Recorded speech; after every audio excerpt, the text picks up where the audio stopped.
Geneticists actually speculate that up to 16 million people living right now might be direct descendants of Genghis Khan. I mean, just let that sink in for a second.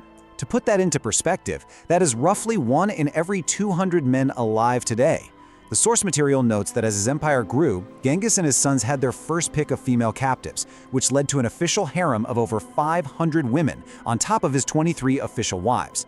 It's a shocking fact that really perfectly frames just how deeply embedded his legacy is in human history. Now, you know how we almost always hear the title Genghis Khan translated as universal ruler? Well, actually scratch that. Recent scholarship tells us a much more accurate translation of his title is fierce ruler. He was born with the name Temüjin, but when he officially became the leader of the brand new Mongol Empire in 1206, he took on this legendary title. And honestly, as we go through these facts today, you're going to see that fierce ruler absolutely hits the nail on the head. But way before the myth, and before he got that grand title, this fierce conqueror started out utterly destitute on the harsh Asian steppe. Temüjin's childhood was completely defined by sudden, violent loss and a desperate everyday struggle just to stay alive. The Mongol world in the 12th century was this incredibly complex web of rival tribes like the Karaite, the Merkite, the Tartars, and the Naiman, and they were constantly, endlessly at war.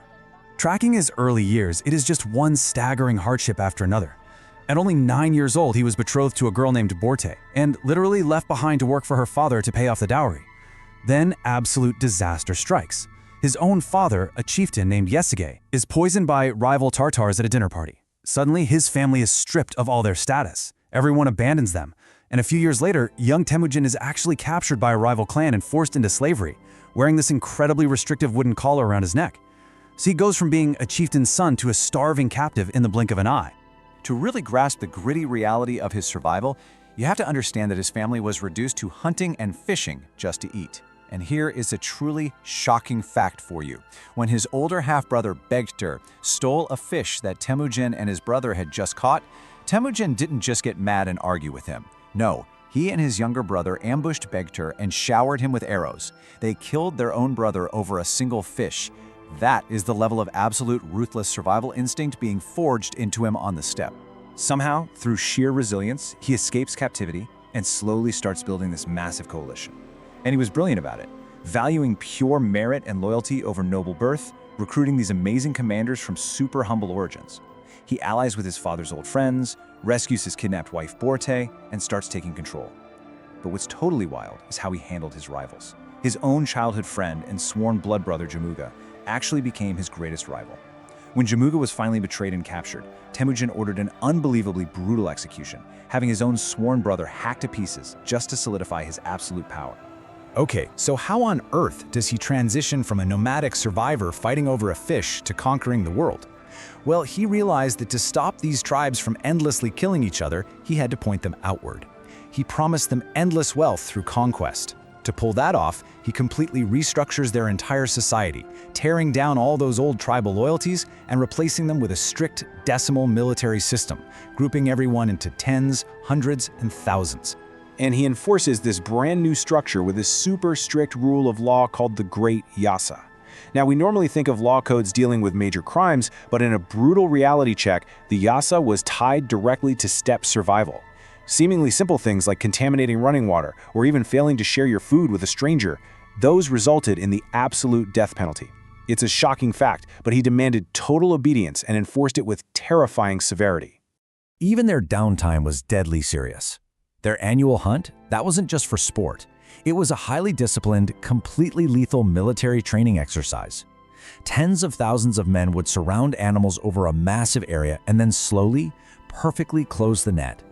If a soldier messed up and let an animal escape or killed one before the Khan arrived, it was considered a severe military failure. And yeah, that was often punished by death too. This conditioned his armies to communicate flawlessly across huge distances. All this intense discipline paid off with just sheer mind-boggling speed and firepower. Every single warrior carried 60 arrows and used a composite bow that took immense upper body strength to draw, but fired with devastating speed and power right from the saddle. And because each warrior traveled with up to 6 horses, swapping them out on the fly, the Mongol army could travel a staggering 65 miles in a single day. They were this lightning-fast strike force that enemies literally couldn't track or outmaneuver. And that brings us to their most famous psychological tactic, the feigned retreat. If an enemy had a really strong defensive position, the Mongols would fake a panic. They'd turn and run away, deliberately dropping loot behind them.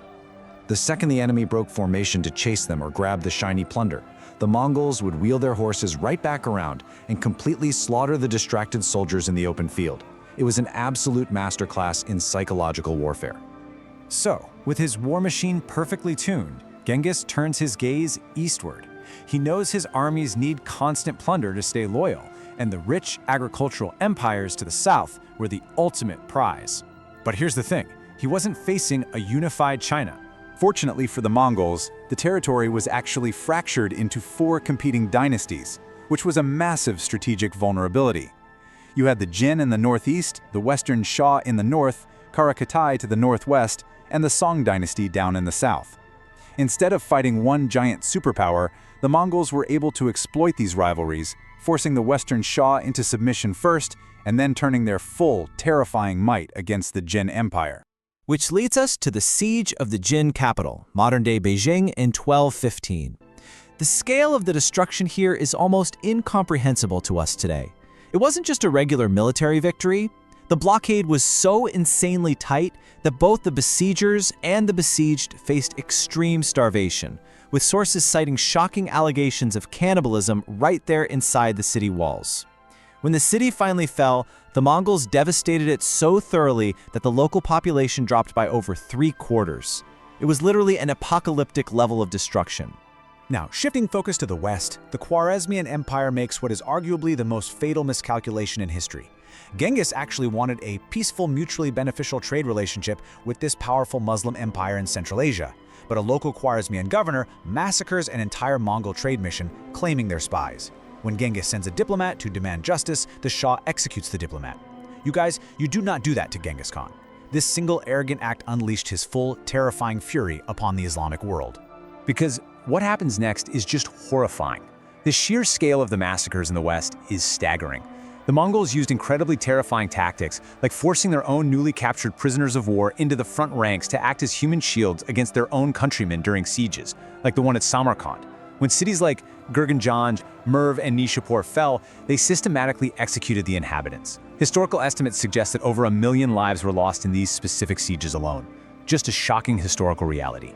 And while the main army is finishing up this brutal campaign in Central Asia, Genghis dispatches an unprecedented expedition led by 2 of his absolute best generals, Jebe and Subutai.